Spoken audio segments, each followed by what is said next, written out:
HPS itu biasanya survei, ya ini yang klasik ya.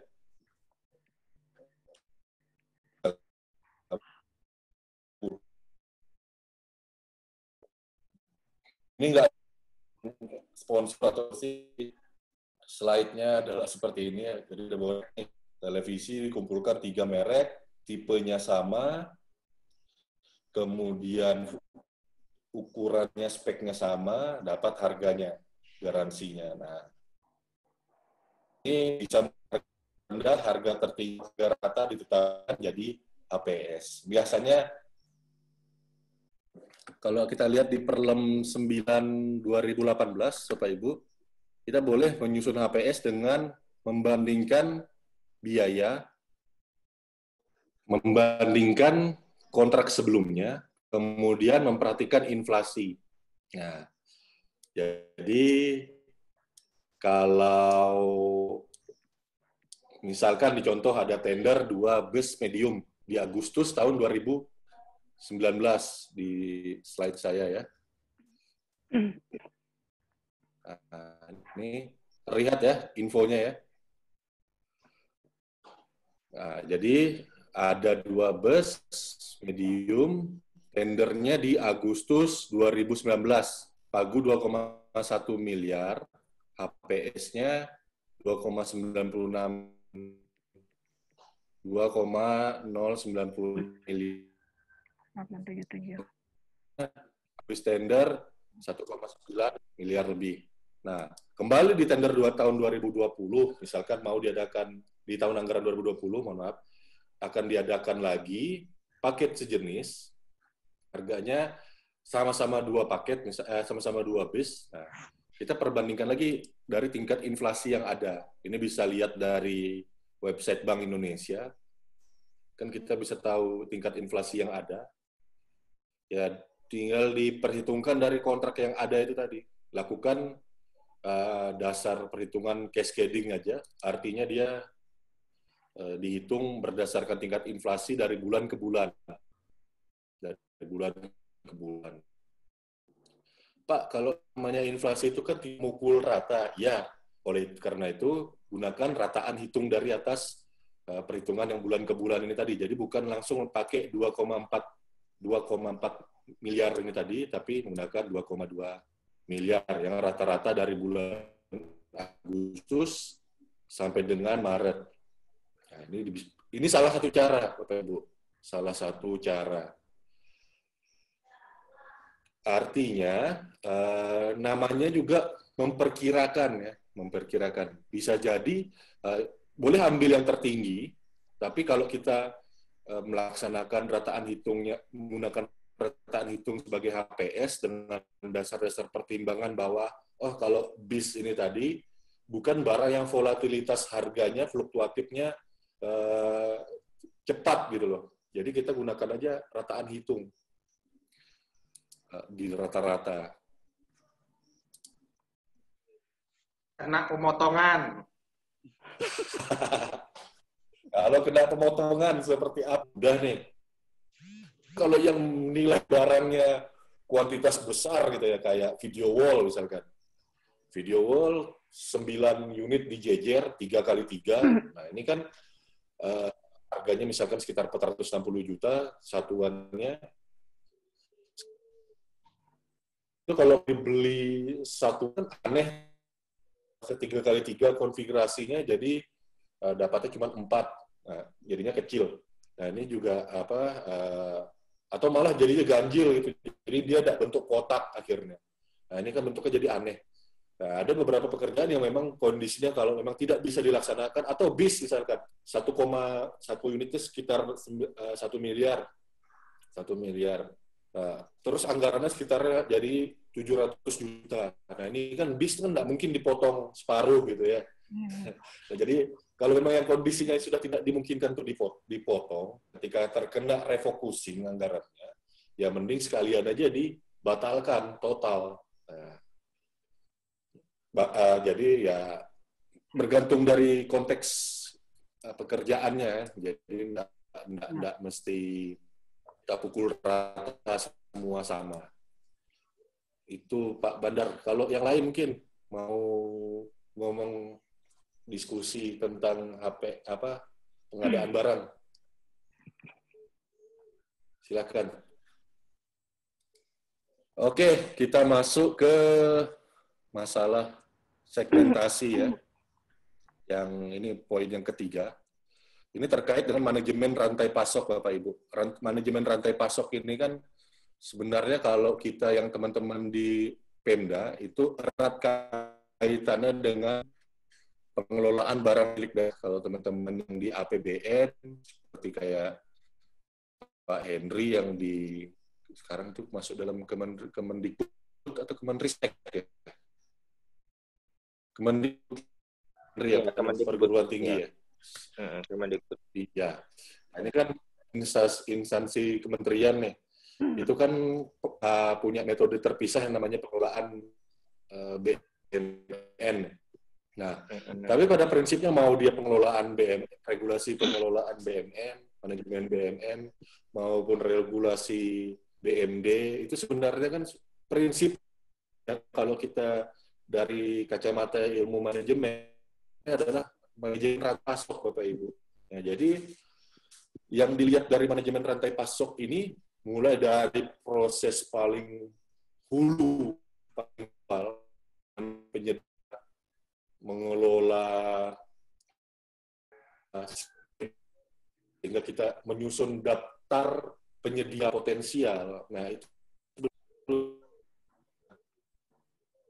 pelaku usaha, mulai dari yang tingkatnya distributor, kemudian yang sifatnya tangan pedagang eceran, yang memang sifatnya broker, itu seharusnya memang sudah terdata dengan baik, Bapak Ibu. Dan ini memang diidentifikasi, didata, dicatat rekam jejaknya, ini memang untuk tujuan supaya bisa memudahkan berkontrak ke depannya. Tentu saja proses pemilihan tetap harus menggunakan prosedur yang sesuai. Jaringannya saya, suaranya saya udah mulus atau putus-putus? Mulus. Oke. Lanjut, suhu. Oke, jadi kalau untuk, jadi proses pengadaan itu biasanya di rantai supply yang hulu ya. Jadi kita mendapat barang dari mana, ini tergantung dari bagaimana melakukan proses pengadaan barang jasanya. Nah, jadi memang rantai supply hulu dari supply chain ini tadi, ini proses utama di rantai supply hulu, bagaimana mendapatkan pasokan barang, merupakan aktivitas utamanya adalah di pengadaan barang jasa. Nah, kemudian bagaimana dengan rantai supply internal? Rantai supply internal, Bapak Ibu, ini proses distribusinya. Rantai supply internal ini mulai dari proses penerimaan sampai ke tempat penyetokan, kemudian menyalurkannya. Jadi misalkan Bapak Ibu belanja ATK 3 miliar untuk setahun sekaligus, supaya dapat harga lebih murah. Itu strategi, kalau itu adalah strategi di rantai supply hulu. 3 miliar ATK dibelanjakan sekali, buying istilahnya, beli borongan, harganya murah. Nah, tapi distribusi ke unit-unit kerja itu tadi, itu merupakan rantai supply internal. Dibagikan ke seksi-seksi atau ke departemen-departemen atau unit kerja yang ada. Nah, ini proses di rantai supply internal. Kemudian rantai supply ketika pengguna, jadi dalam kondisi ini dari sisi pengguna akhir ya, end user. Nah, ini mengelola barang yang diterima dari gudang, analisa yang tepat, pengadaan barangnya ada juga di dalam situ, perencanaan dan pengendalian, operasi produksi dan pengiriman distribusi. Sama satu lagi, yang pengendalian ini tadi yang di dalamnya adalah disposalnya, artinya pemusnahan barang. Ketika sebuah barang atau jasa itu tidak lagi dipakai, maka ada proses pencatatan untuk pemusnahannya. Kalau di konstruksi ya kalau pekerjaan yang pembongkaran pembangunan baru, tapi di dalamnya itu ada aset yang lama, nah itu pekerjaan pembongkaran wajib dihitung juga supaya tidak dicatat bahwa barang itu tadi masih bangunan yang sebelumnya itu tadi masih ada. Nah, sehingga kalau untuk implementasinya pengadaan di pengadaan barang jasa pemerintah menggunakan supply chain management itu perlu spek yang tepat, perhitungan identifikasi kebutuhan yang baik, kualitas yang diperlukan seperti apa, bagaimana transportnya, ketepatan waktunya seperti apa, dan juga harganya. Jadi ada 6 faktor yang diperhitungkan untuk yang di sini. Nah, Perpres kita, kalau Perpres 54 yang sebelumnya, ini mulai mengadopsi, ini tadi mulai dari perubahan ketiga sebenarnya. Nah, jadi waktu pas Perpres 172 2014 hingga 5 2014, nah itu sudah mulai bergeser ke konsep supply chain. Nah, ketika kita masuk ke Perpres 16 2018, makanya sekarang Perpres yang ada itu kan tipis, cuma sekitar 98 lembar. Nah, 98 lembar. Tapi peraturan petunjuknya tebel-tebel dan ada peraturan turunan dalamnya. Nah, artinya apa? Perpres yang di atas, yang sebagai sumber hukumnya, peraturan utamanya, itu diupayakan tidak berubah. Nah, tidak berubah artinya tetap dia ya kalau bisa digunakan sampai memang diperlukan nanti. Nah, jadi yang dirubah ini tadi adalah peraturan yang merujuk di bawahnya. Contoh kalau yang sudah diubah ini tadi kan perlem pelaku pengadaan barang jasa. Nah, pelaku pengadaan barang jasa perlem yang baru itu sudah mengubah siapa pelaku pengadaan. Jadi kalau yang perlem yang tahun 2018, pelaku pengadaan PPK itu level kemampuan manajerial level 3 Bapak Ibu. Nah, kalau sekarang diatur peraturannya lebih global, ada yang perlem baru ya, perlem yang tahun 2019. Kemarin keluar surat edaran baru ya yang membagi PPK itu tadi kualifikasinya ada 3 klaster ya, tipe PPK tipe A, PPK tipe B, tipe C.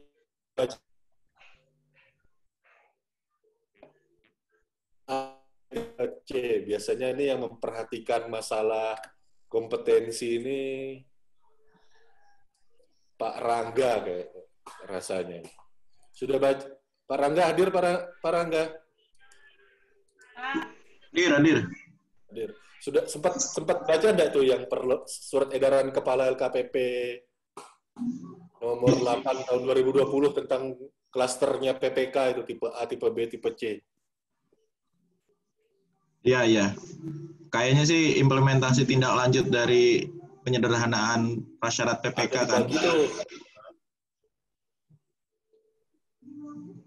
Jadi kan sekarang tidak harus level 3 lagi kan.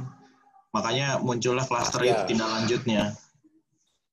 Betul.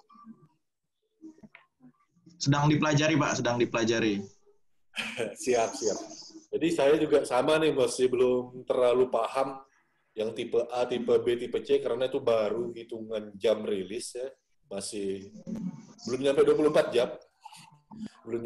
jam. Jadi itu juga bergeser sepertinya dari yang SKKNI, Standar Kompetensi Kerja Nasional. Kalau yang sekarang okupasi PPK, okupasi Okmil, okupasi pejabat pengadaan, itu kan masih mengacu kepada Standar Kompetensi Kerja Nasional Indonesia tahun 2016. Cuman kalau Japung ngacunya apa ya, Mas Rangga ya, Pak Rangga? SKKNI atau SKJ? Japung yang sekarang ya? Ya. Kalau yang in passing ini sih kayaknya udah yang terbaru ya. Oh, yang standar kompetensi jabatan itu ya? Iya. Nah, Passing ini. Nah, itu. Jadi ini sudah mulai digeser juga untuk okupasi sepertinya. Jadi ini jadi memang dinamika pengadaan barang jasa ini memang cepat. Makanya aturan itu tadi Perpres dibuat dia statis, tapi peraturan lembaga, kemudian yang sifatnya multisektoral seperti Permen PUPR, nah yang konstruksi, itu juga kemarin digugat MDMA, ada dalam waktu 3 bulan, 2 bulan ke depan lah, ini sudah jalan sebulan ya. Mungkin akan keluar revisi baru. Nah, jadi yang dirubah ini peraturan-peraturan yang level pelaksana. Pengadaan PPK tidak diwajibkan level 3, tapi ada surat edaran lagi. PPK itu dibagi jadi tipe A, tipe B, tipe C. Kalau saya nggak salah ingat, tipe yang paling kecil itu sebagian dia memerlukan SKJ, standar kompetensi jabatan yang sudah diadopsi Japung duluan. Itu beberapa masih level 1, tapi ada yang dia perlu level 2. Nah, dan level 1, level 2 itu tadi, itu mengacu materi yang saya sadur hari ini juga. Jadi supply chain ini tadi memang mesti dikuasai pelaku pengadaan. Oke, saya coba lanjut ke materi berikutnya, slide berikutnya. Ya. Artinya di dalam SCM ini tadi, kan jadi ini ada beberapa turunan ya. Kita lihat dari konsep supply chain terlebih dahulu, kemudian komponennya apa aja, implementasinya seperti apa. Nah, kalau implementasi ini tadi ada di Perpres. Barang yang spesifikasinya tepat, kebutuhannya tepat, tepat kualitas, tepat harga, diantar di tempat yang tepat, ketepatan waktu. Nah, ini ada di Perpres. Jadi memang rohnya Perpres 16-18 ini tadi memang mengacu kepada SCM. Nah, gimana menerjemahkan SCM ini tadi ke unit kerjanya? Makanya sekarang pelaku pengadaan itu ada yang namanya unit kerja pengadaan barang jasa. Itu merupakan pusat keunggulan. Tapi pusat keunggulan rantai di hulunya. Tetap proses untuk perspektif organisasi itu mesti melibatkan PA-nya. Nah, yang strategis ini tadi kan mengacu kepada stakeholder tertinggi, itu ada di pimpinan. Kalau di kementerian lembaga ya pimpinan organisasinya. Kemudian diterjemahkan menjadi taktis oleh PA-KPA dan diterjemahkan menjadi operasional itu oleh PPK dan tim teknis di dalamnya. Jadi memang harus tahu rencana strategi yang manajemen strategi yang di level paling tinggi diterjemahkan ke level taktis. Nah, jadi di slide ini diterjemahkan ke level taktis, kemudian dari level taktis ini tadi kenapa perlu diterjemahkan ke operasional. Makanya yang kalau organisasi yang swasta itu mereka bisa lebih adaptif terhadap perubahan lingkungan.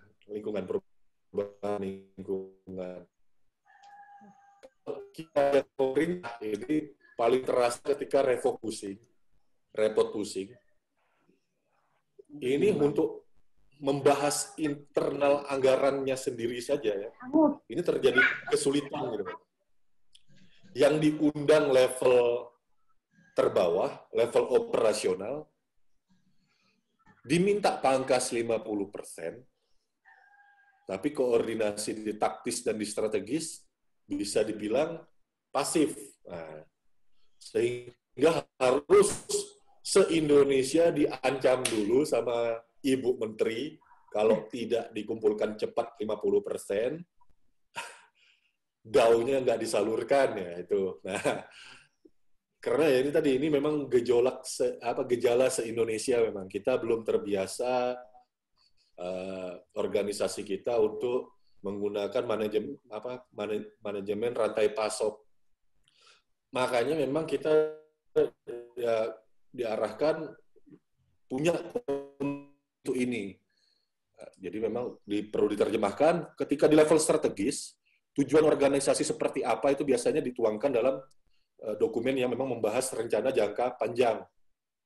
Kemudian dari tahun ke tahun itu seperti apa, nah, ini di level taktis, baru di level operasional itu sudah berbicara bahasa yang sifatnya kata kerja. Nah, kembali ke tugas PPK adalah menetapkan HPS, Bapak Ibu, menetapkan HPS. Nah, kalau menetapkan HPS berarti harus ada yang dilakukan. Nah, pasal 26 ayat 1, HPS dihitung secara keahlian menggunakan data yang dapat dipertanggungjawabkan. Artinya bukan sekedar tapi data itu langsung dikopi mentah-mentah jadi HPS. HPS wajib juga mengungkap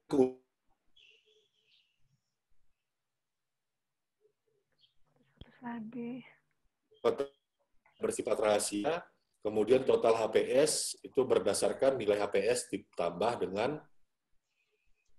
PPN, pajak pertambahan nilai.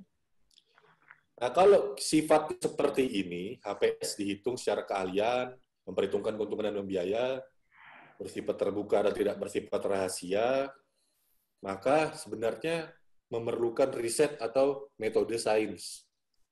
Jadi sebenarnya mengurus HPS ini tadi, ini merupakan sebuah penelitian gitu, riset. Jadi tidak sekedar mengambil harga yang ada di pasar sudah itu dijadikan mentah-mentah untuk HPS. Ada beberapa tahapan yang perlu diperhitungkan, terutama untuk pengadaan barang, karena sifatnya komoditas yang memang ada bergantung dari rantai pasok hulunya, tergantung juga dari jenis industri usahanya, sehingga perlakuannya tidak mungkin sama. Artinya kalau Anda menyusun HPS untuk alat tulis kantor, beli di tingkat eceran, itu yang hitungnya cuman berdasarkan rata-rata harga yang terjadi di lingkungan itu. Selesai. Tapi kalau kita mau beli bis, atau mau beli peralatan yang sifatnya spesifik khusus, kalau bis berarti ya kita mesti merisetnya berdasarkan kondisi pasar di perdagangan otomotif. Seperti apa? Apakah bis itu ada yang dijual secara build up? Kebanyakan faktor yang ada di Indonesia, kondisi pasar yang ada di Indonesia, bis yang build up itu, yang impor, itu luar biasa mahal karena pabean, karena pajak. Jadi yang ada di sini adalah sasis buatan Indonesia, baru habis itu dimasukkan ke dalam industri karoseri. Karoseri. Jadi ada dua rantai pasok di situ, sasis tersendiri, perdagangan, ada karoseri, industri. Nah, jadi harus ada riset terlebih dahulu di situ. Cara perhitungan harganya tidak mungkin bisa sama. Karena tidak bisa sama dengan kita beli yang build up langsung, yang Mercedes-Benz misalkan, atau Scania. Nah, itu merek-merek yang langsung datang build up. Beda dengan yang Isuzu NKR 71, medium bus. Nah, itu cuma sasis saja, baru habis itu dirakit sama karoserinya. Jadi, tidak mudah melakukannya. Makanya memang diminta ada kompetensi di situ. Kemudian masalah keuntungan. Berapa sih keuntungan yang wajar? Nah, ini perdebatan nih. Keuntungan yang wajar untuk pengadaan barang jasa, barang aja. Itu seperti apa? Keuntungan tiap jenis pengadaan itu berbeda-beda. Kalau konstruksi disebutkan di regulasi maksimum 15%. Di Perlum 9 ya. Di Perlum 9 itu masih disebutkan maksimum 15% konstruksi. Tapi kalau untuk jasa konsultan, nah, perhitungannya di dalam situ, remunerasi ya, sudah menentukan keuntungan. Ada manajemen fee di dalam jasa konsultan. Nah, rasio manajemen fee di jasa ya, baik jasa konsultan maupun jasa lainnya. Nah, ini yang kita survei pasarannya berapa. Nah, itu yang diperhitungkan. Atau barang berdasarkan rantai pasoknya. Nanti kita akan ke situ. Nah, Bapak Ibu, tadi saya sudah sebutkan pengecualian itu salah satunya adalah di e-purchasing ya, untuk penyusunan HPS. Nah, di sini saya berikan contoh, karena saya lumayan paham untuk teknologi informasi dan memang yang paling banyak di katalog adalah komputer. Nah, di sini saya berikan contoh. Ini ada 2 jenis barang.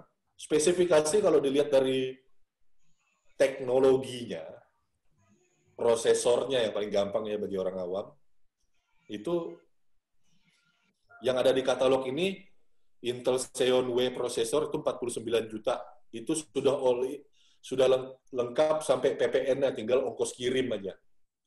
Nah, 49 juta.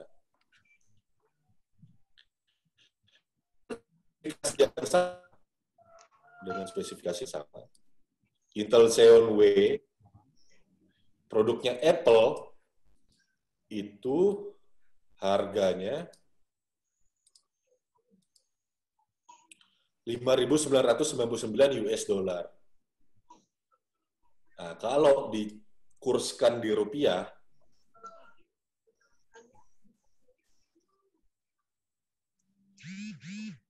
kalau dikurskan di rupiah, itu menjadi 93 juta. Tapi apakah ini yang menjadi dasar nyusun anggaran? Cuman kurs jadi rupiahkan begitu saja. Nah, ini tidak. Jawabannya adalah sementara tidak. Nah, kita lihat lagi ya, kembali ke tujuan dari pengadaan, supply chain-nya itu tadi. Proses penyusunan HPS, kalau yang barang itu tersedia di katalog, nah kita nggak usah nyusun HPS-nya. Kita cukup sediakan pagu anggarannya. Tapi kita melihat lagi kebutuhan dari organisasinya, strateginya seperti apa, keseluruhan tujuan organisasi itu tercapai menggunakan apa sih? Apakah menggunakan komputer Dell atau menggunakan komputer Apple? Nah, sama-sama komputer kan, sama-sama Intel Xeon W prosesornya. Apa tujuannya melaksanakan pengadaan ini? Dilihat lagi. Kalau dia cuma organisasi pemerintah yang menggunakan proses data, misalkan seperti Kominfo, mengelola aplikasi e-office untuk work from home, misalkan sekabupaten atau sekementerian, e-office-nya dikelola di sebuah server. Jadi ya cukup menggunakan ini tadi aja. Yang penting apa? Bandel mesinnya, ya. Nggak boleh down, speknya prima. Umurnya 5 sampai dengan 7 tahun, operasional itu bisa kuat bertahan.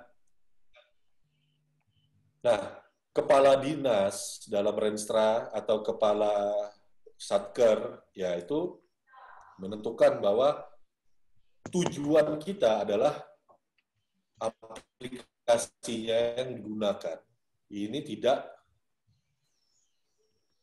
yang saya blok ini ya, yang strategis dulu. Jangan sampai itu aplikasi mati karena servernya Anda pakai cuma komputer jangkrian, komputer rakitan gitu. Beli yang mahal enggak apa-apa. Nah, itu perintah dari pucuk pimpinan yang manajemen puncak. Manajemen puncak nggak mungkin bisa langsung kasih tahu Anda, oh spesifikasi yang saya perlukan adalah komputer seperti prosesor Intel Xeon Bronze, yang tipe W Itu nggak mungkin. Kayak kurang kerjaan aja, misalkan kayak menteri, bupati, gubernur, wali kota, itu sampai menetapkan seperti itu, kepala dinas, kepala satker, tergantung skala organisasinya. Itu sampai harus mikir hal seperti itu. Nah, kebutuhan yang itu tadi diterjemahkan secara taktis. Oke, kita perlu seperti apa kata pimpinan. Komputernya, reachability aplikasinya luas, nggak boleh down, bandel, daya tahan servernya kuat, kemampuan prosesnya, kalau misalkan 5.000 orang akses bersamaan, bandwidth datanya, cache-nya,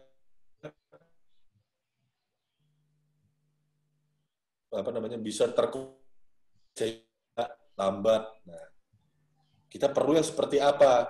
Nah, itu diterima perlu komputer yang bisa menghandle 5.000 user dalam suatu waktu. Nah, diterjemahkan di tingkat operasional. Nah, tingkat operasional mikir, oh kita perlu komputer dengan kapasitas seperti ini, ya udah dalam waktu 6 bulan udah harus ready. Atau malah kalau bisa ya kurang dari 6 bulan sudah harus ready.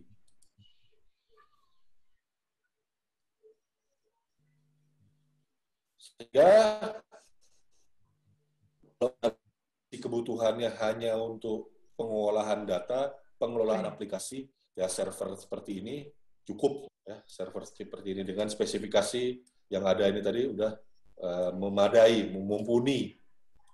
Nah, tapi bagaimana kalau sifat organisasinya adalah pengelola konten media? Ya, pengelola konten media. Merender video misalkan. Kami ini beli komputer untuk pengelolaan media itu punya 2 unit ya. Jadi komputer yang berbasis Apple itu 1 unit, sama ada 1 yang memang yang Dell ya. Jadi memang kita punya 2 unit. Spesifikasi yang Dell itu lebih tinggi, Intel i7. Spesifikasi yang Mac itu lebih rendah, Intel i5.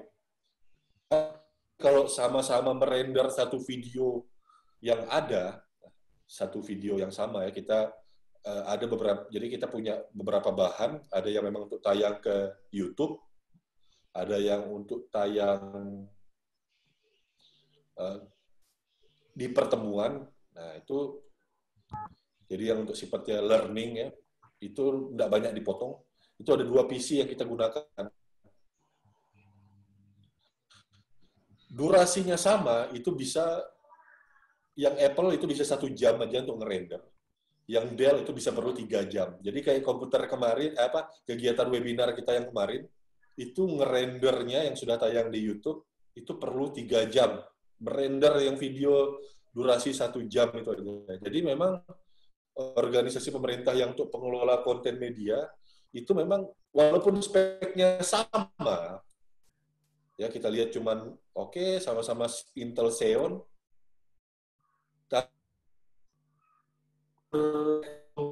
berpengaruh memang. Makanya dia harganya walaupun spesifikasinya sama, harganya bisa beda jauh. Aspek tujuan strategis untuk organisasi ini jelas akan berbeda organisasi pemerintah yang pengelola konten media. Itu tidak mungkin bisa disamakan antara yang pengelola data untuk cuman jadi hosting sebuah aplikasi untuk yang membuat konten-konten media. Itu tidak bisa sama. Sehingga kalau dalam kondisi yang organisasi yang berbeda tujuan ini tadi, maka produknya pasti akan berbeda. Produknya berbeda, sifat pasarnya juga harus dilihat lagi. Nah, kalau komputer yang sifatnya media, ini lebih ke arah monopoli. Produsen komputer yang siap untuk media, konten media ini, ya kita nggak bisa pungkiri, itu adalah ranahnya Apple, Pixar, Anda Bapak Ibu tahu Pixar ya? Yang bikin film seperti Toy Story, yang terkenal kan Toy Story. Pixar aja pakainya Apple kok. Itu sudah sudah diketahui publik lah gitu. Nah, menyusun dokumen identifikasi kebutuhan ini tadi wajib Bapak Ibu sampaikan gitu loh. Karena apa? Stakeholder pengawas pembangunan ini melihat berdasarkan regulasi. Regulasinya menunjukkan bahwa oke, bandingkan berdasarkan produk sejenis. Nah, produk sejenis ini kalau tidak Bapak Ibu jabarkan di dokumen kebutuhannya di manajemen rantai pasok, artinya cuma disimpan di kepala aja. Ketika diminta kontraknya, ini merupakan tidak boleh disalahkan para auditor membandingkan dengan kontrak yang sejenis hanya melihat dari tipe barang. Dokumen Bapak Ibu tidak lengkap. Jadi di Intelseon W8 yang dari Dell 80 juta, 49 juta dengan e-purchasing dari Kominfo. Kemudian misalkan dari bagian media, humas, beli komputer Apple 160 juta per unit. Ada markup 120 juta. Auditor jelas bahkan bertanya secara etika standar proses pemeriksaan. Berikan penjelasan. Kenapa kok ada selisih 120 juta? Itu sah. Ditanya, kenapa Bapak Ibu tidak bisa cantumkan di kontrak? Karena tidak pernah buat. Nah, kalau Bapak Ibu buat, akhirnya kan auditor baca, oh ya udah ini tidak perlu kita bahas. Jadi teman-teman pelaku pengadaan ini perlu membuat dokumen identifikasi pengadaan yang rinci sampai sifat pasarnya. Supaya apa? Supaya tidak dicurigai, sudah merupakan sifat alamiahnya auditor untuk curiga. Yang karena dia watchdog, ya, karena dia pengawas. Namanya juga APIP kok, aparat pengawas. Nah, itu wajar gitu loh. Nah, jadi memang jadi kalaupun memang nanti dokumen Anda pun sudah Anda buat dan ditanya, itu pun juga tidak masalah. Iya. Kan memang konfirmasi. Jadi jangan alergi duluan gitu loh dengan teman-teman APIP. Karena ya memang itu tugas mereka. Gitu. Oke, ini masalah yang tadi ya. Kalau kita di pemerintah itu yang menggunakan bahasa strategis, taktis ke operasional itu pada saat RPJMD turun ke RKPD jadi KUA PPAS. Nah, ini strategis nih RPJMD ini ranahnya yang di strategis. RKPD ini adalah ranah taktisnya tadi. Nah, ketika RKA ini adalah ranahnya operasional. Jadi kan sebenarnya sudah supply chain banget. Harusnya kalau diperiksa sama teman-teman auditor, kita sebenarnya tidak ada masalah karena kita sudah melakukan ini. Permasalahannya adalah kita masih reaktif. Kalau yang ikut tatap muka klasikal terakhir kemarin yang bersama saya, itu kan kita berdebat. Loh kan Bapeda minta RKA itu keluar 1 hari harus sudah selesai. Nah, sebenarnya enggak seperti itu. Jadi penerjemahan untuk menurunkan dari RPJMD ke RKPD itu sudah dari tahun sebelumnya. Jadi kan makanya kalau kita diminta nyerahkan renja itu kan 2020 ini 2020 itu sudah 2020. Nah, setelah mengumpulkan RKPD itu tadi, itu langsung bukan berarti langsung Bapak Ibu ongkang-ongkang kaki, itu langsung nyusun lagi nanti rencananya, identifikasi kebutuhannya apa, disinkronkan dengan yang 2021 dan 2022 RKPD sinkronkan dengan RPJMD. Waktunya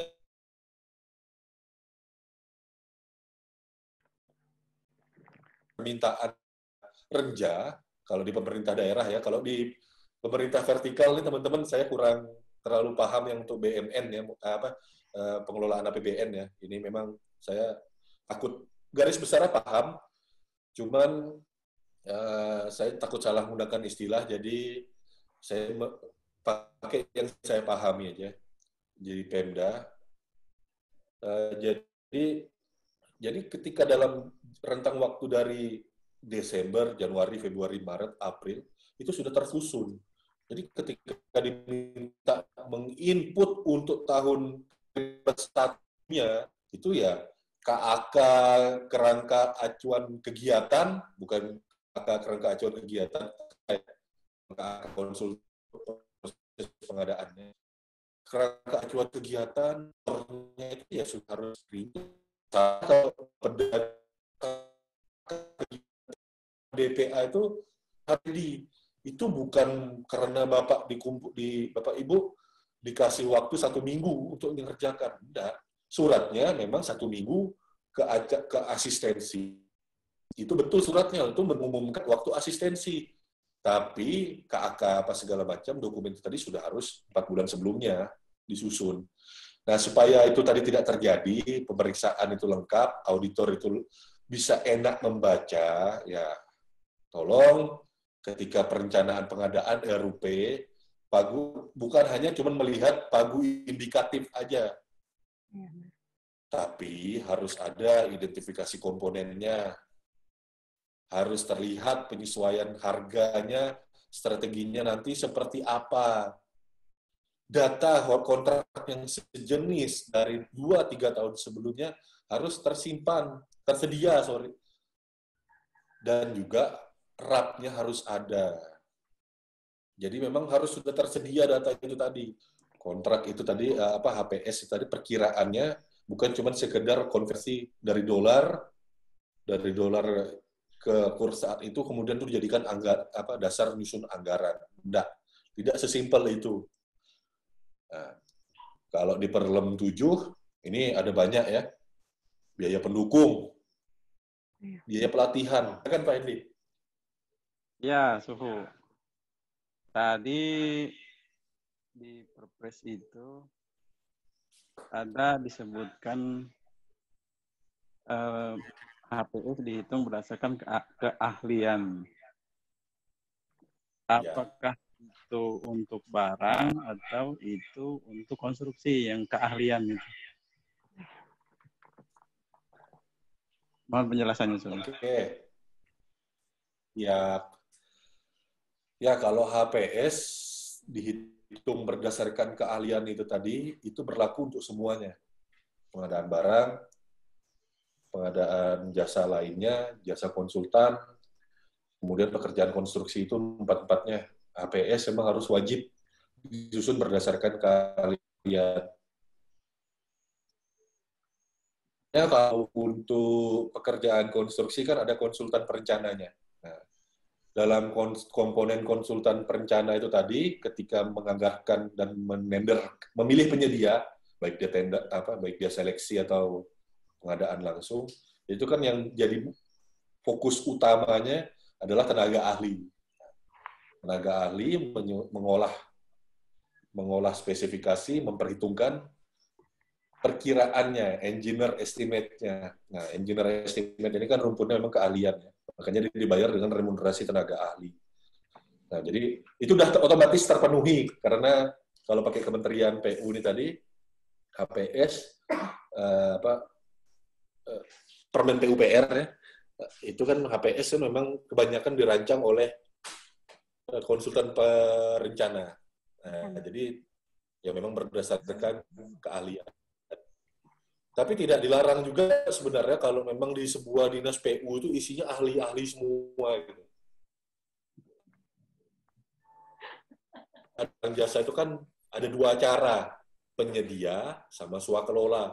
Nah, kalau misalkan dia perencanaannya itu bisa dilaksanakan oleh fungsional atau staf-staf pelaksana di dalam dinas PU, memang ada, dan alat-alatnya pun juga punya ya dinas PU-nya, disusun secara swakelola pun juga tidak masalah. Jadi memang itu caranya penyedia caranya milih dengan swakelola, selama memang yang menyusun itu memang ahli di bidang itu, ya, HPS sudah sah-sah saja. Nah, jadi biasanya, tapi kan makanya juga ada dua ya, engineer estimate, habis itu kan baru owner estimate. Nah, owner estimate ini tadi ya, disusun secara keahlian oleh perencana, kemudian kan PPK mengkaji lagi engineer estimate itu tadi ya, dengan kesesuaian anggarannya dan juga kondisi pasarnya. Nah, jadi mungkin memperhitungkan tahun itu. Nah, itu juga sudah merupakan sebuah keahlian. Nah, jadi misalkan batu bahan-bahan galian mineral bukan logam misalkan yang ada di dalam sebuah pekerjaan itu tadi, harganya mungkin sudah naik dari waktu pada saat perencanaan nyusunkan 3 bulan yang lalu. Nah, itu dikalkulasi ulang, jadilah harga perkiraan sendiri. Kuantitas volumenya tetap, jadi owner estimate yang baru, mudah. Kira-kira begitu Pak Hendy. Jadi keahlian itu tadi general semuanya, kemudian saya langsung masuk karena tahu Pak Hendy dari PU. Prinsipnya seperti itu. Makanya kita ada dua ya, engineer estimate sama owner estimate. Nah, itu tadi. Mohon betul-betul dipastikan, walaupun itu namanya apa, itu engineer estimate dan owner estimate itu beda-beda tipis, jangan cuma mengganti sampul depannya aja nih. Buat teman-teman yang di konstruksi ya, mau di PU, mau di Perkim, itu cuma langsung mengganti engineer estimate dengan owner estimate gitu. Cuma diganti. Perhatikan juga harganya. Nah, makanya PPK di Dinas PU itu walaupun di sarjana ekonomi tidak ada masalah. Nah, jadi memang dia mungkin sarjana ekonomi, ada konsultan yang ahli yang memang merencanakan, nah, tapi dia menghitung dari inflasi saja. Inflasi pada saat engineer estimate dibuat, baru dia hitung dengan owner estimate, untuk owner estimate-nya HPS-nya. Mungkin ada inflasi sekitar 3%, dari komponen-komponen penyusun harga, langsung naik. Nah, jadi begitu, kurang lebihnya. Mudah-mudahan Pak Hendy, model persepsi penyedia. Kalau kondisi analis sifat pasar kan kita mengenal adanya persaingan sempurna, oligopoli, monopolistik, monopoli, minimal kalau yang saya nggak tahu kalau materi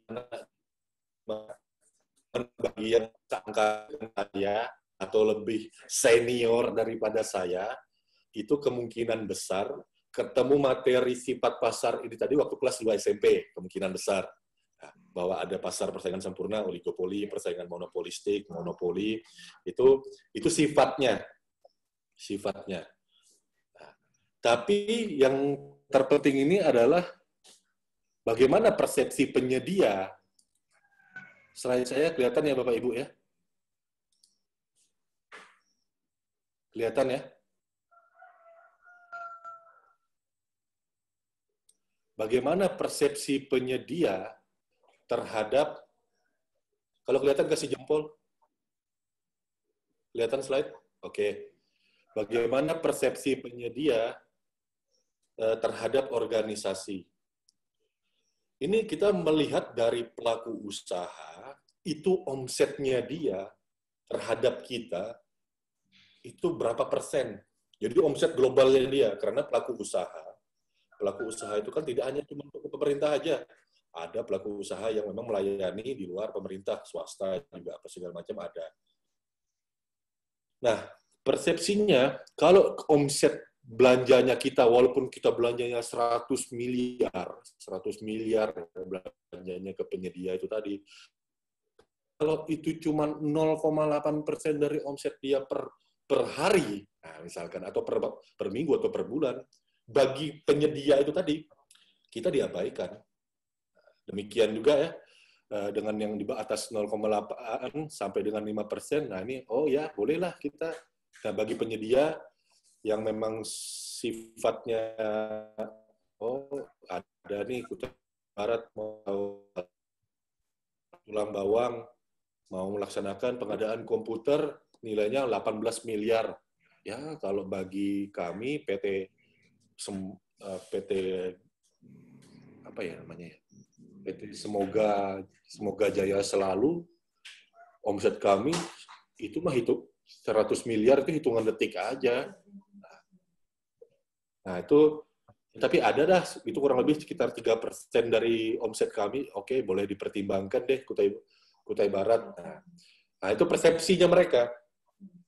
Nah, bagi persepsi yang omsetnya tuh bergantung di atas 15% kepada Pemda atau institusi kita masing-masing, misalkan di kementerian, itu beli komputer kepada PT ABC, misalkan PT ABC, itu omsetnya dalam tiap bulan itu adalah 80%, itu penyedia tergantung betul dengan kita gitu.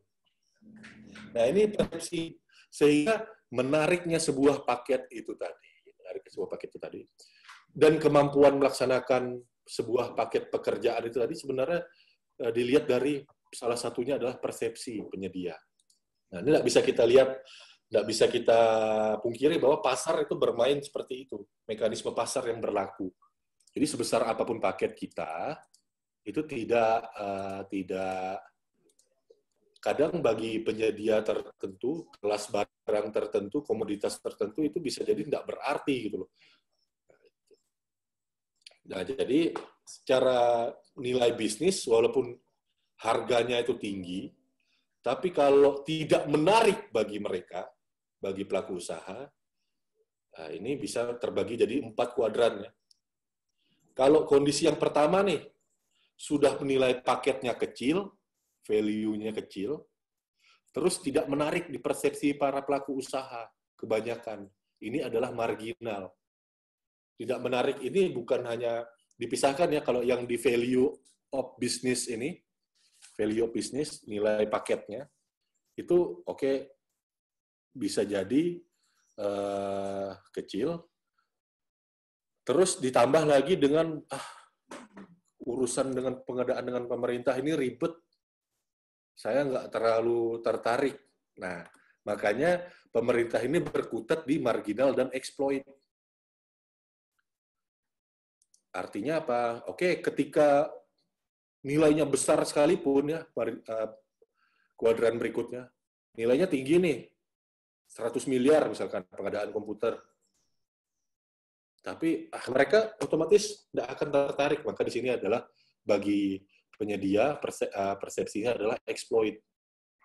Nah, harapannya kita, jadi kita akan jadi naik seperti develop atau core. Nilai paket itu kecil, tapi penyedia bisa cepat dibayar, hitungan jam sudah bisa dibayar, tapi sudah bisa terima fresh cash. Nah, itu fresh cash, uang segar. Barang nyampe, periksa, langsung dibayar. Salah satunya. Tidak ribet, tidak ada hal yang negatif, seperti minta pungli. Nah, ini sudah masuk ke develop. Nah, jadi memang dilihat dari level tinggi minat dari ketertarikan persepsi dunia usaha. Kurang lebihnya sampai di sini mungkin ada yang mau ditanyakan? Ini kemarin saya sempat diskusi kecil-kecilan ya Bu ya. Kita terkait dengan yang pengadaan di Lapan, kalau dari nama aja kebanyakan sudah jelas ya, penerbangan antariksa. Berarti kan banyak ke pengadaan barang ya Bu ya? Ya. Kalau boleh Bu, cerita Bu, kondisinya vendornya itu di sana lebih banyak lokal atau luar negeri sih? Gitu. Sebenarnya kalau memang barangnya, rata-rata komponen satelit itu memang kita ke luar negeri. Tapi memang ada beberapa vendor di lokal kita bersedia untuk mengimpor barang tersebut. Makanya kita kalau tender itu rata-rata memang sudah tender itu memang vendor-vendor ini memang vendor-vendor di dalam negeri, tapi mereka yang punya akses untuk mengimpor barang-barang tersebut, barang-barang khusus tersebut. Jadi ketika kita mencaratkan pun mereka sudah harus punya lisensi dari sana. Oh, jadi sudah komplit ya ketika pada saat proses tender CO, Certificate of Origin, Bill of Lading, apa segala macam itu ya mereka bisa nyediain lah ya istilahnya ya, bukan barang legal lah ceritanya kan. Iya. Terus kira-kira Bu pernah nggak ada kesulitan gitu? Misalkan tender berulang-ulang ternyata nggak dapat penyedia gitu kira-kira? Pernah sih Pak, itu akhirnya ya gagal-gagal terus. Nah itu komponen tahu apa ya Bu ya komoditasnya Bu? Komponen satelit. Jadi kayak spare part gitu. Saya juga kurang mengerti jenisnya seperti apa. Orang teknis yang ngerti. Cuman memang spare part seperti itu Pak. Oke. Kalau enggak antena seperti parabola, tapi memang antena yang dikhususkan untuk ground station gitu. Oke. Ya Bu, kurang lebih sama juga. Saya juga mendengarnya ini pun juga aneh gitu ya. Ya tapi ini sebuah insight yang baru ya, kita sama-sama belajar di sini dan terima kasih mau nyempatin datang ke sini. Nah, iya. Di sini saya senang banget Pak. Ya sendiri ini bahwa ya kebutuhan tiap organisasi tidak mungkin sama. Vendornya pun juga ya otomatis ketika kita ngelihat itu tadi ada ya kondisinya bahwa barang itu ditender berulang kali gagal. Ya. Nah ini kondisinya terkait lagi bisa jadi ya kita bukan juga memang penyedianya sedikit ya sedikit otomatis mereka harga yang pegang kondisinya ya akhirnya kita menganggarkannya juga ternyata mungkin ngepres, kemudian ada mungkin negara lain mungkin ya, ada nggak sih kejadian Bu, sebuah vendor itu tadi, sebuah barang itu tadi, vendor lebih milih pengadaan ke negara lain gitu? Ada Pak, jadi kami begini, biasanya kami senang dengan produk dari kemarin itu dari Jerman, tapi ternyata vendor datangnya dari Inggris apa dari mana. Kami di sini, di Lapan itu sebenarnya untuk instalasi itu udah cocok dengan vendor dari sana.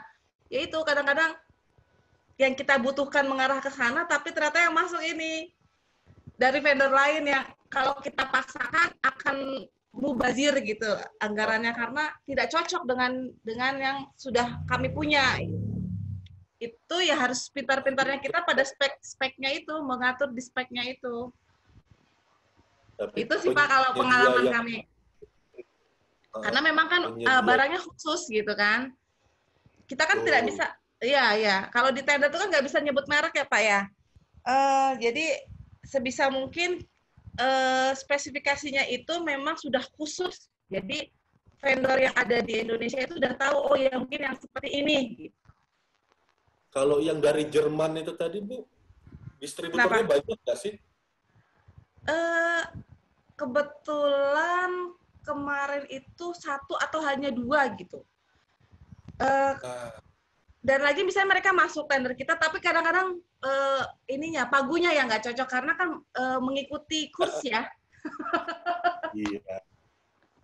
Ya seperti itu. Misalnya memang ada yang cocok, ada yang pas, tapi ternyata harganya tidak cocok karena kursnya ya gitulah.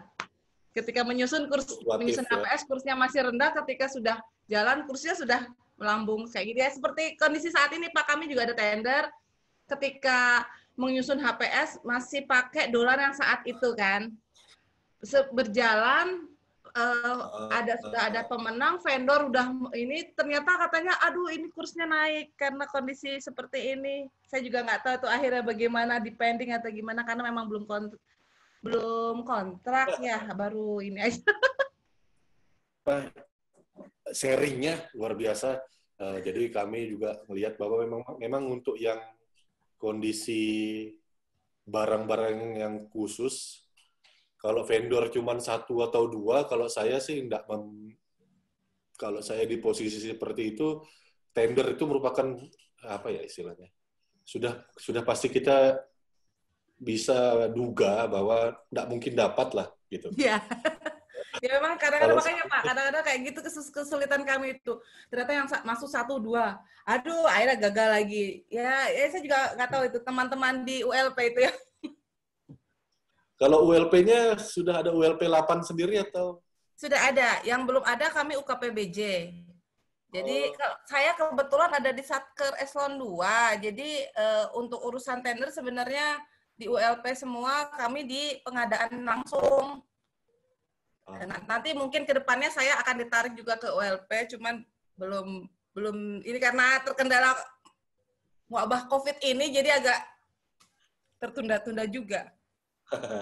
Iya. Ya, jadi metode pemilihan penyedia, atau mungkin ada teman-teman lagi yang lain yang mau menanggapi baiknya seperti apa? Izin Pak Kris. Ya, siapa? Ini Pak Kasman.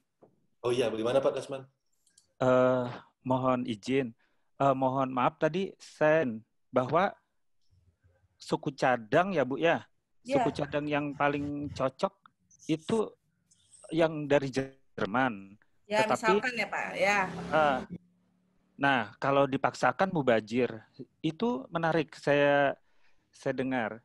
Nah, kalau berdasarkan Perpres, mungkin Ibu udah pernah cek juga di Perpres, di pasal 19 ayat 2, dalam penyusunan spesifikasi teknis dan KK itu dimungkinkan penyebutan merek terhadap ya ada 5 kan komponen barang jasa, suku cadang, bagian dari satu sistem yang sudah ada, kemudian barang katalog sama tender cepat.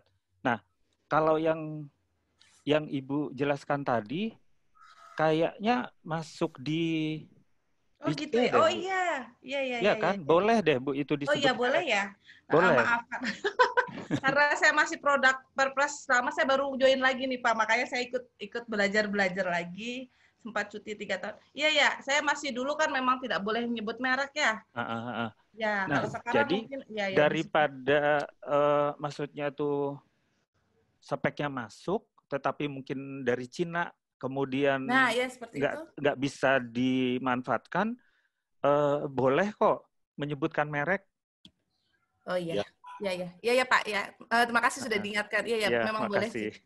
Malah kalau saya itu lebih bilang malah nggak perlu ditender. Iya, penunjukan langsung. Penunjukan langsung kalau saya langsung aja. Sekarang penunjukan langsung itu apa ya? Ini saya masih mazhabnya saya. Ya kebetulan Pak Kasman juga ikut di level 1 ahli kontrak Samarinda kemarin Pak, ikut ya? Iya. Sama-sama. Malah kalau sesuatu yang sudah pasti mereknya, sudah memang tidak ada vendor lain yang bisa melakukan itu, percuma dilakukan tender. Itu tender bohong-bohongan. Nah, saya ngutip omongan langsung dari suhunya saya lah ya, kalau Pak Muji ya. Jadi langsung penunjukan langsung saja, karena ya apalagi kita sudah bisa pastikan bahwa ya produsennya satu, ya kenapa tidak langsung beli level produsen. Nah, tentu saja justifikasi teknisnya harus dijelaskan dengan rinci. Oke, saya lanjut dulu ke materinya supaya ini masih keterkaitan dengan import tadi ya. Nah, adalah 5.999 US dollar, kalau dikonversi kurang lebih 93 juta. Kemudian pengirimannya per unit 18 kg, saya cari-cari di internet, ya kurang lebih 180,99 US dollar untuk ke Jakarta, atau sekitar 2.800.000. Nah, nilai dari impor ini tadi, penjualannya ini tadi sekitar 6.179 US dollar. Ini masih istilahnya freight on board. Artinya ya harga yang memang harus dibayar untuk mendapatkan sebuah barang, belum termasuk pabean dan yang lain-lain. Nah, dalam kondisi seperti ini, kita bisa melihat bahwa harga 5.999 US dollar ini ternyata tidak bisa langsung kita pakai. Itu harga di negara asal. Nah, jadi yang perlu dihitungkan lagi adalah apa? Ini saya gunakan aplikasi dari Bea Cukai. Saya masukkan harga freight on board-nya tadi ya, 6.179,99 US dollar. asumsinya asuransi adalah 0,5%. Kalau dari Kementerian Direktorat Bea Cukai, Jadi sudah dihitungkan bea masuknya sekitar 8 juta sekian. Ini ya saya perbesar dari aplikasi langsung nih, aplikasinya Bea Cukai. PPN-nya 9.780.000, PPh-nya 9.780.000, total bayar Rp28.451.000 rupiah. Nah, kira-kira Bapak Ibu, pajak ini tadi siapa yang nanggung? Biaya 28 juta sekian ini tadi ditebus di pabean oleh importir utama yang menanggung. PPN ditambahkan dengan bea masuk itu mendapatkan harga senilai 115 juta lebih. 115 juta lebih itu tadi, kira-kira nih Bapak Ibu, penyedia itu importir utama itu ngambil untung nggak sih? Pasti ngambil untung. Ketika dia ngambil untung, atas beban usaha dia yang 115 juta ini tadi memasukkan barang ke Indonesia, Makpronik Indonesia, kita ambil, dia pasti ngambil untung yang wajar. Nah, keuntungan yang wajar ini gimana? Saya bukan pengusaha, bukan importir, jadi saya tidak punya angka pasti. Tapi untuk simulasi percontoh, asumsikan pekerjaan mengimportir itu sama mudahnya dengan nabung di bank. Dan makanya saya bukan pengusaha, gitu ya. Sama mudahnya dengan nabung di bank. Padahal kan repot lah yang impor. Gitu. Jadi saya ngambil suku bunga tahunan. Suku bunga tahunan 14 April tahun 2020 dari BI disebutkan 4,5%. Suku bunga tahunan. Jadi saya mengasumsikan pekerjaan importer ini sama mudahnya dengan nyetor uang ke bank. Nah, terus itu saya jadikan asumsi untuk profit. Nah, ada lagi asumsi overhead ya, biaya tidak langsung. Itu saya asumsikan dengan rate inflasi 2,96%. Jadi asumsi profit dan overhead itu sama dengan 7,46. Ini yang saya jadikan cara menghitung. Ya. Asumsinya itu harus kita tuangkan dalam kertas kerja untuk nyusun APS. Jadi saya mengasumsikan bahwa keuntungan yang wajar untuk Makpro ini tadi adalah 7,46%. Asumsi saya, para pengusaha itu tidak boleh kaya. Nah, jadi asumsi saya para pengusaha itu tadi cuman sekedar sebatas kayak dia modal dia itu ya kayak nyetor uang di bank. Padahal kalau kita pakai logika usaha, tidak mungkin. Pastilah sebenarnya 10%, tapi kita ini kan namanya menghayal. Akibat, jadi saya gunakan yang paling minimal 7,46%. Akibatnya apa? Nah, akibatnya kalau memang saya gunakan asumsi ini ada kemungkinan tidak ada yang nawar, nah, itu pasti. Tapi itu urusan nantilah. Overhead dan yang lain-lain adalah mengimpor barang senilai 115 juta, itu profit overhead-nya adalah 8 juta sekian yang saya blok ini di slide saya. Di harga jual importir utama memasukkan ke Indonesia itu adalah 115 juta, freight on board itu tadi, ditambah 8 juta sekian. Ini adalah harga belum termasuk PPN. Pengadaannya 100 unit, maka dapatnya 12 miliar. Itu kategori pelaku usahanya adalah usaha non kecil. Paketnya ada 12 miliar. Tapi kalau kebutuhan dari organisasi saya cuma 5 unit, nah 5 unit, harga dari importir utama ini tadi, 123 juta ini tadi menjadi 617 juta. Ini masuk ke dalam nilai paket yang kecil. Nah, disinilah logika kita harus bermain untuk menyusun HPS.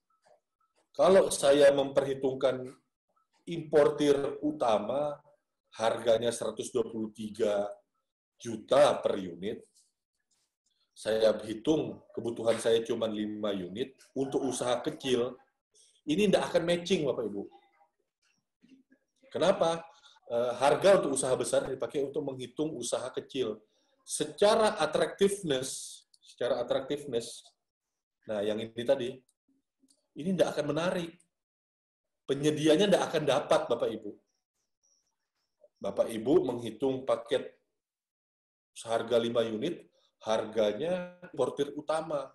Importir utama kalau di dalam perdagangan dalam negeri itu produsen. Produsen mana mau jual kuantitas kecil.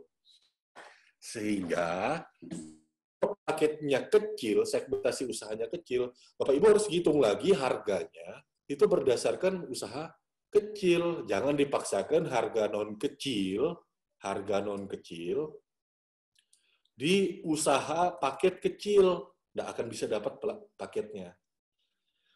Sehingga kita harus lihat lagi, kalau dia jualnya 5 unit, maka jangan paksakan, sehingga kembali kita gunakan logika lagi, bahwa rantai pasoknya ini bukan lagi pelaku usaha non kecil, tapi pelaku usaha kecil. Ketika dihitung lagi, maka pelaku usaha kecil membeli ke non kecil, itu kan kena pajak, namanya pajak penjualan.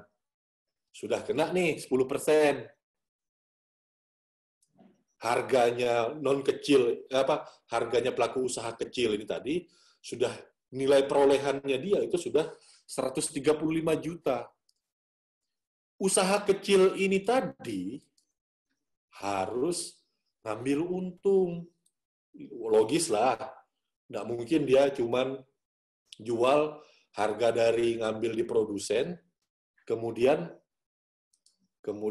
langsung dia jual tanpa ngambil untung. Itu logis. Nggak mungkin. Harus dia dia ngambil untung lagi. Ya, kita gunakan asumsi sama, profit overhead, sama kayak orang nabung di bank, walaupun ini nggak logis, tapi namanya contoh, ya suka-suka ya. Tapi tolong nanti pada saat pelaksanaan Anda juga jangan buat suka-sukanya Anda untuk keuntungan. Kalau Anda suka-suka, jadi juga suka-suka. Ya, Anda bikin HPS suka-suka, ya saya suka-suka saya juga, mau nawar apa enggak, kan? Logisnya kan di situ. Nah, jadi 7,46% dari pelaku usaha kecil beli ke non-kecil, ini tadi menjadi profit dan overhead yang 10 jutaan. Jadi terjadi efek cascading ya Bapak Ibu. Cascading ini begini, otomatis persentasenya makin ke bawah makin mahal. Nah, sama akhirnya ada ongkos kirim juga, harga jual per unitnya adalah 147 juta sekian. Ditambah 10% pajak pertambahan nilai ketika menjual ke kita, pemerintah daerah. Jadi per unitnya adalah 162 juta. Nah, total 5 unit per paket ini tadi menjadi 813 juta rupiah. Nah, Bapak Ibu, ini yang menarik bagi kita adalah ada perbedaan antara pelaku usaha non kecil dan pelaku usaha kecil. Nah, kalau dia paketnya 100 unit, ini adalah 13,5 miliar. Kalau dia 5 unit, ini 813 juta ya, dengan harga unit yang berbeda. Karena pelaku usahanya sudah berbeda, tidak sama. Ada selisih per unit, itu adalah 26.731.990 rupiah. Apakah ini kerugian negara? Apakah ini langsung lantas dibilang kerugian negara? Nah, ini mungkin yang perlu ini esensi yang kita pelajari utamanya hari ini, Bapak Ibu, bahwa segmentasi kita menyusun HPS dan anggaran, ini berpengaruh besar sekali. Kalau paket kita kuantitas kecil, nilai kita ini tidak bisa kita menggunakan menyilang ya. Paketnya kecil, minta harga distributor. Minta harga pabrikan. Itu sudah, logika pasar sudah tidak mungkin masuk. Sama kayak kita beli mobil, ya beli 1 unit kok minta harga pabrik. Itu sudah tidak mungkin terjadi. Tidak mungkin terjadi. Jadi memang harus diperhatikan ini tadi, bahwa 26 juta ini tadi bukan sebagai kerugian negara. Permasalahannya adalah ketika Bapak Ibu diperiksa, itu tidak ada dokumentasinya. Nah, ini by case-nya adalah, kasusnya adalah seperti yang contoh ini tadi ya. Ketika kita memperhitungkan harganya adalah segmentasi pelaku usaha kecil, nah ini otomatis memang wajar ketika kita harganya dibandingkan dengan yang sesama kecil. Jadi kiranya kertas kerja sudah tersedia bahwa saya mensurvei karena paket saya ini segmentasinya adalah paket kecil, maka surveinya saya adalah ke penyedia yang kecil. Analisanya saya memperhitungkan dengan kertas kerja bahwa nilainya per unit perhitungan saya adalah 162 juta. Ini kondisinya keuntungan yang paling kecil, yaitu setara dengan nabung di bank. Nah, jadi ada perbedaan mungkin di penyedia lain di survei 170 juta, ada yang 173 juta, ada yang 168 juta, dapat tendernya masih 150 juta. Nah, ini bukan kerugian negara, selisihnya yang mungkin sekitar 26 juta. Nah, jadi nanti ketika di-compare kertas kerjanya dengan auditor sebagai auditi, nah ketika kita sebagai auditi, kita bisa nunjukkan, oh Pak, ini mohon maaf, ini nggak apple to apple. Kalau Bapak membandingkan misalkan temuannya adalah berdasarkan yang ada di layar saya ini ya. Bapak menghitung 35 juta, ini kan harga di tingkat importir utama. Importir utama, Pak, nggak menjual ke kuantitas kecil, dia mainnya kuantitas besar, permainannya. Taktik dagangnya itu di kuantitas besar, sehingga memang ini bukan kerugian negara. Surveinya harga di kecil, bahwa HPS itu bukan dasar kerugian negara. Dasar kerugian negara adalah pada saat berkontrak. Kemudian ini masalah yang terakhir ya, perkiraan anggaran dengan harga perkiraan sendiri ini berbeda. Jadi harga 2020, yang Mac 5 unit Mac Pro ini tadi, ya jangan ngepres juga gitu loh.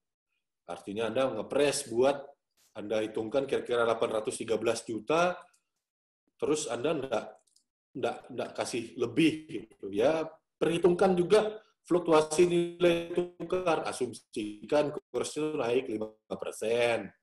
Jadi kita nganggarkannya ini 854 juta pada anggaran 2021. Pada tahun 2020 nganggarkannya. Ketika nanti menjelang tender, Anda buat HPS-nya mungkin ya 800 berdasarkan dapatnya nanti ya 829 juta. Misalkan kontraknya berdasarkan HPS di bawah ini. Nah, kalau Anda tadi tidak memperkirakan fluktuasi nilai tukar, ini tidak akan masuk nih. Nah, di sini Anda menganggarkan 813 juta. Ternyata dolar naik, barang impor. Harga pasarannya HPS-nya 829 juta. Anda anggarkan pun, Anda tenderkan sekalipun 813 juta, tidak akan ketemu penyedia. Tidak ada penyedia yang mau rugi. Nah, kan prinsipnya gitu. Nah, jadi tidak akan ketemu. Tapi kalau Anda menganggarkannya dengan 854 juta ini tadi ya, HPS Anda sekitar 840-an juta, mungkin nanti ketika total HPS 829 juta ini tadi ditenderkan, bisa masih dapat penyedia. Jadi memperhatikan juga perbedaan antara menyusun anggaran dengan menyusun HPS. Sehingga catatannya ya, catatan penting kita untuk menjelang akhir materi ini tadi, saya memberikan catatan bahwa yang saya sampaikan ada tiga metode menghitung berdasarkan langsung rata-rata aja berdasarkan harga dari beberapa jenis barang. Kalau memang barangnya itu sangat umum ya, itu tergantung sifat pasar lagi. Ada juga yang menghitung inflasi dari kontrak sejenis yang sudah dilakukan tahun-tahun sebelumnya. Nah, ada yang melihat dari pasokannya. nanti kalau Anda pelaksanaan pengadaan dengan sifat pekerjaan yang berbeda, contoh kayak tadi Ibu Diana, itu nggak akan matching dengan cara yang ada di sini. Jadi ini yang saya sampaikan di paparan saya hari ini bukan cara menyusun HPS ya ngikuti dengan cara yang dibilang Pak Kris tadi. Bukan seperti itu juga gitu. Jadi memang harus dilihat lagi pendekatan keilmuan lainnya yang lebih relevan ya. Karena saya nggak paham soal satelit, otomatis saya langsung bisa bilang bahwa yang saya sampaikan tadi ngitung harga importnya, perkiraan anggaran dan HPS-nya Mac Pro, jelas tidak boleh dipakai. Karena harga kondisi pasar satelit tidak mungkin sama. Jadi pendekatan metode apapun ini sah dilakukan. Karena yang terpenting dalam Perpres 16/2018, muatan dari Perpres adalah menghitung secara keahlian dan bisa dipertanggungjawabkan. Punya data harus rigid, harus tersedia, harus akuntabel. Kurang lebihnya kita bisa membuat kesimpulan dari catatan-catatan penting ini tadi, menjawab pertanyaan ya, penyusunan anggaran mengikuti kebutuhan atau keinginan. Nah, di sini aspek tujuan strategisnya, organisasi seperti apa. Disesuaikan lagi dengan kebutuhan yang ada di organisasi. Dicocokkan lagi dengan kondisi pasar. Yang nggak boleh itu adalah ketika kita menyusun anggaran, ketika kita menyusun HPS, ada niat jahat berupa keinginan mendapatkan kickback atau cashback. Nah, ini udah pidana. Kalau Bapak Ibu sudah menyusun harga anggaran berdasarkan kertas kerja berbasis keahlian secara cermat, maka tidak lagi itu menjadi sebuah kerugian negara. Nah, itu dia. Sehingga kesimpulan, analisis ini penting, harga pasar, kemudian analisis pasar perkiraan anggaran, buat dan didokumentasi. Ketika nyusun anggaran, analisis HPS, itu dibuat juga dan didokumentasi. Kembali, HPS bukan dasar kerugian negara. Oke.